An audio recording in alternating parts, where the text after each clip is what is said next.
Nag-joke yung nag-joke lang ako kaming dalawa ng kapatid ko. Sabi ko, "Tingin mo kung natuloy tayo sa Uniform. industry, ang tawag sa'tin nepo babies, eh." True, Kasi true. May baker ba sa inyo? wala, Ah. wala. So, paano nangyari Ayaw naisip namin niyo ng mag-baking? well, Parang ako ako pa naman naisip ko, parang gusto ko mag-open ng talyer. Alam mo yung parang gusto ko biglang natawa magka-talyer, ako dun. 'di ba? Yung parang wala kang Ano ba, kamuwang-muwang. siguro kasi, bakit ba?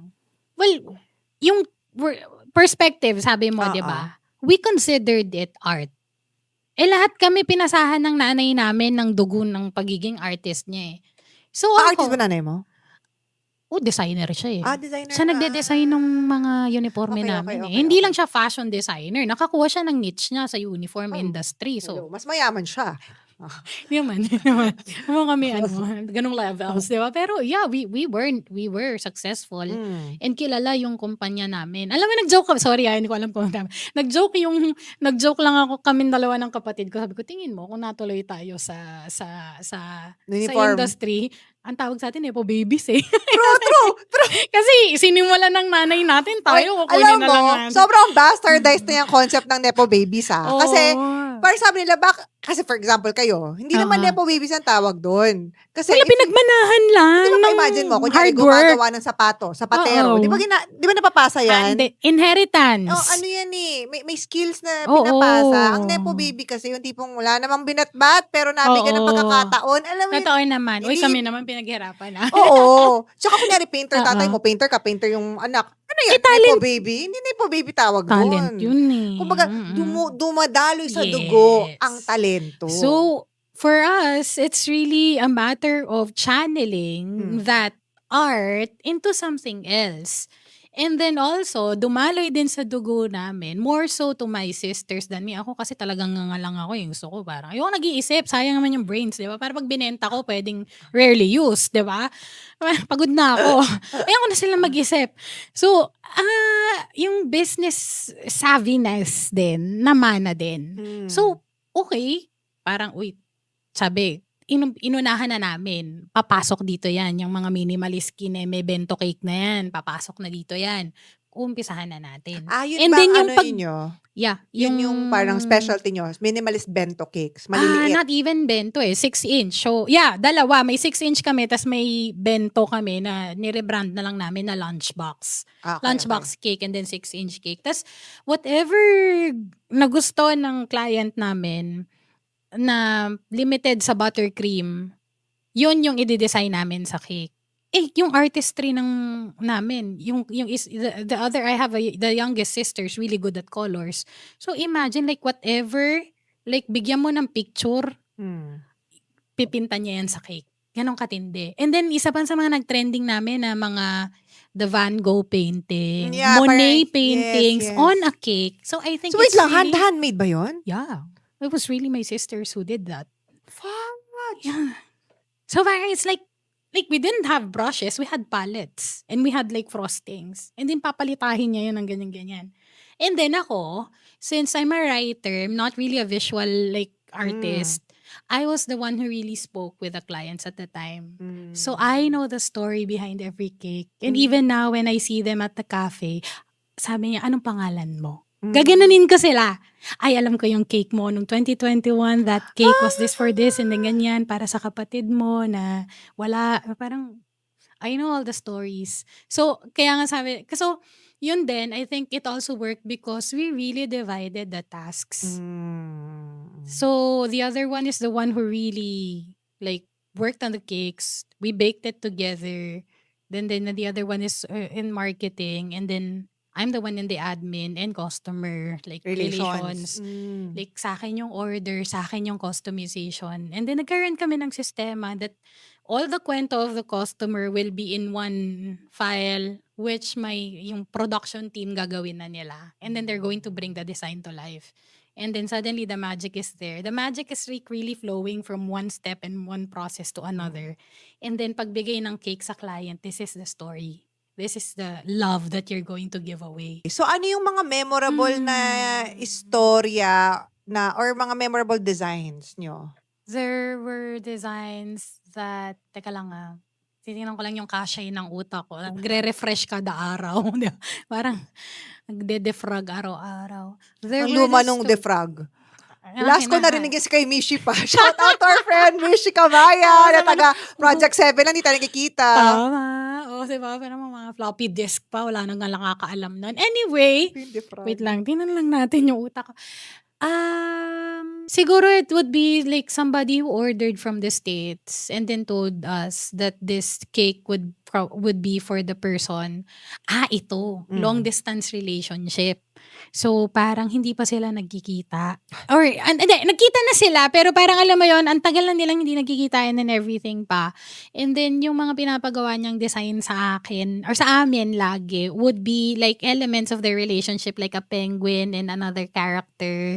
And then, parang, andito yung kalahati city of, kunwari na lang Boston, and then nandito city of Manila. So, kami dito, mega drawing ng Maynila, dito mega drawing ng skyline ng Boston. And then sa ibabaw sila. And then yung mga dedication until we meet again. Ganon! Tapos ako naman parang, hello, nasa Amerika ka, paano mo kami nakilala? Tapos gagawa ka ng ganitong love letter. Yun nga yung sinasabi din namin lagi sa marketing comms, diba? It's marketing comms, but really it's just a way of really letting people know that each cake is a love letter. It is. And then, ang pinakamasakit para sa akin are the cakes that they make for their loved ones who already passed away. So, magdodrawing kami nung person. And then, they still celebrate the birthday of that. Nasa field of flowers, ganon. And then, my mom passed away na but we still want her. But we still feel her here with us. So, and tulips are her favorite flowers. So, ganon. And then, but do you still do customized Yeah. cakes now? Even Even to if you have a until cafe? now. Okay. Ano pa rin yan. Nagtuloy-tuloy pa rin yan. And then some people I meet personally na nagiging kaibigan na din namin, nagiging family friend na rin namin, na parang lahat ng may birthday sa pamilya nila sa amin o order. Hanggang sa nung nagka-cafe na kami, lagi namin binibiro, siya nagpatayo nitong cafe na to. Dahil sa mga order niya na parang monthly yata meron. Yes. Yeah. And then baby milestones are really one of my favorites. Well, started 1 month. Tapos every month, meron 2 months. Sabi, pagkasyahin mo na lang yung mga bear dyan hanggang sa maging 12, ha. Tapos sabi ko, sige, gagawin natin ng paraan. So kami naman talagang drawing kami ng mga bear na. Those stories are the ones, like, I would forget, siguro, ADHD ko yan, diba? Pero the impressions that they give on me, they're the ones that really, that make all the hard work worth it. Especially ako yung talagang tutulog kami 3 o'clock, lalo na nagsisimula pa lang kami ng 2020. Feeling ko kasi pag hindi ko sinagot yung inquiry, mawawala Sayang na eh. no? Sayang. Wala kaming boundaries dati. Which ganun naman talaga kapag startup ka. Yes. Talagang kayod, wala kang oras. Hindi mo hawak ang oras mo. Hawak ng negosyo mo ang oras mo. Correct. So, yeah. Maalala ko yung mga yon. And then pag nakita ko yung mabawa, minsan may magpapadala ng feedback. Essay talaga. Kung ang telepono mo ay ganyang kalaki, ganito ang feedback. Na ganito yung nangyari, sinurprise namin siya, naiyak siya. Thank you so much for putting all effort into it. Yung design ng cake, buhay na buhay, hindi namin makain. So parang pag nabasa ko yun, okay, nagawa namin yung, that's it. We were really, I think we did our part. Parang ganon. And that would be one of your, I suppose, bukod sa monetary reward, because there is definitely monetary reward in doing a business, but naman. there's also that emotional reward. Oo, yung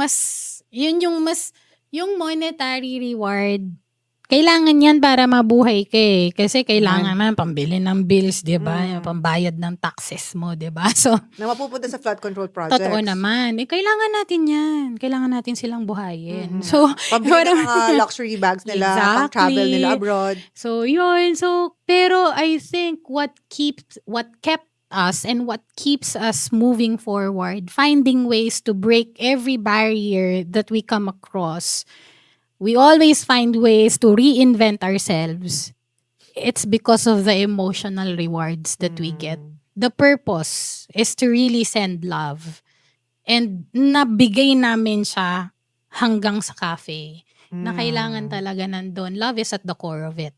So, yeah. And then the art, being the art, yung mga ganon. So, speaking of the heart though, I know na syempre, at the core of it all, syempre, nag-start ito because it's somewhat your Kasi when you think Egyo, I know at the start also, a lot of your mga cakes were very fandom related. Yeah, oo. 'Di ba mga We wanted to give that K-pop, space to people. yes, mga Oo, oo. BTS, mga Oo. Blackpink, lalo na nung kasagsagan ng 2020 yan talaga eh, 'di ba? Ay, Mga K-drama. grabe. Gaano Di kami natutulog pagka may birthday yung BTS member. Parang, ganito pala talaga sila? Okay, sige, talagang, well, gets namin kasi mga fans din kami, di ba? We Yes, want to yes. celebrate our biases or our idols and everything. So, yeah, doon nagsimula yun. Sino Kaya bang naging nyo, fan kayong yan. magkakapatid, sino yung mga syempre alam ko, 'di ba? Dahil matagal na kami. Actually, si Karen was in the first Philippine K-pop Oh my convention. Hindi ka gosh, pa yeah. K-pop fan noon, nung time na yun. Oo. Tas Nahatak ka namin ni Miss nahatak Shikamaya. lang ako. Tapos sabi ko, ano to? Bakit sila nagsisigawan? Meron bang K-pop idol dito? Wala. Standy! Tapos sabi ko, pero, di ba? Pero it was like, kasi, in a way, we are fans. Like, ako, nagsimula ako maging fangirl, 12 years old, anime. Yes. Tapos, alam mo yung baon ko, imbis na ipangbili ko ng pagkain, iipunin ko yan kasi bibili ako ng mga text. Tapos, punta akong Comic Alley, bibili ako ng mga poster nila Sailor Moon Kineme. Oh my gosh, talagang poster po. Tapos yung nagkaroon ng K-pop dahil nga sa inyo ni no, di ba? Oo. Bigla akong nahila. Sabi ko, biglang gusto ko na rin sila. Wait lang bago ka mapunta sa K-pop, dahil nga anime fan to, fan fiction writer to, ni Rukawa at End. Ano ba? Sendo Rukawa Bata, fanfic. nung past life ko. Anong pangalan mo Hindi, as a hindi writer? pwede. Wala, Hindi pwede. walang makakaalam. Kasi NC-17. Ay, hindi ako nagsusulat ng Hindi ka ba NC-17? Sorry, NC-17 writer, fanfic writer kasi. Hindi, hanggang R. Ay, hindi nga ako nag-R. PG lang ako lagi. Ang bait ko pala. Oo nga. Ay, yung bait. Sa akin Ang corny. talagang Pero wala. Dadaling ko sa hukay ang pangalan ko na yan. So, tatanong ko kayo. so yun. Yeah, oo. Kasi fangirl din ako. Tapos even now, nagbabasa pa rin ako ng fanfic. Na So, anong fanfic sa binabasa mo? ngayon, pabago-bago pero Hermione. Draco Hermione. Ayan talaga. Harry Potter. Oo, mga ganyan. So, hanggang ngayon kala ko dati ma-outgrow ko fanfiction. Alam mo, kala ko dati ma-outgrow ko talaga pagiging fangirl. Hindi. Alam mo, Parte na ng can buhay natin. Can I just say, kasi nga parang feeling, lalo na last year, parang sabi ko, hindi, okay na ako talaga. Sir girl, Nako, joke ka lang ngayon, yan. nasa Chinese na ako. Wala. Sige, can Xuning? Sorry, pupunta na, girl. As Huwag in, niyo akong dalhin dyan. nasa Okay revenge na love ako. na ako, girl. As Tigilan in. mo na ako. Huwag na akong hilahin dyan. Sorry. Okay na. Kasi, naalala ko, mama namin talagang hanggang madaling araw manonood ng K-drama yan sa Netflix. Lalo na nung pandemic kasi, sobrang Oo. talagang pumatok ang K-drama tsaka K-pop, no? and everything. And then my sister, the other one is like Shiny. And then nadamay din kami. Shiny. So pareho kami. Ever si Lahat Shiny kami. tong mga kapatid mo? Oo. SNSD, She di did. ba? Tapos, SM syempre, stan sila? hindi multa eh. Multi. Kasi ako gusto ko din ng 21 and 21, everything. oo. Tapos, huminto ako nung pumanaw ang ating si Jonghyun. Jonghyun, 2017, December. Pumanaw. Tapos, alam ko kasi medyo talagang pag nag-invest ka ng emotions and feelings matindi, diba? So, sabi ko, tama na in everything. Kaya lang, tinira ulit ako ng BTS nung 2022. Wala na. Pandemic. Oo, tapos... So, ngayon, wala army na. ka? Oo. Sabi ko din dati, hindi ako bibili ng merch. Casual lang. Parang, Mm. casual na sa Busan nung festa. Pambihira. Ay, nasa Korea, nasa Seoul nung festa. Walang casual dito. But, I think, us being our, like, fangirl selves, we brought that into the brand. Mhm.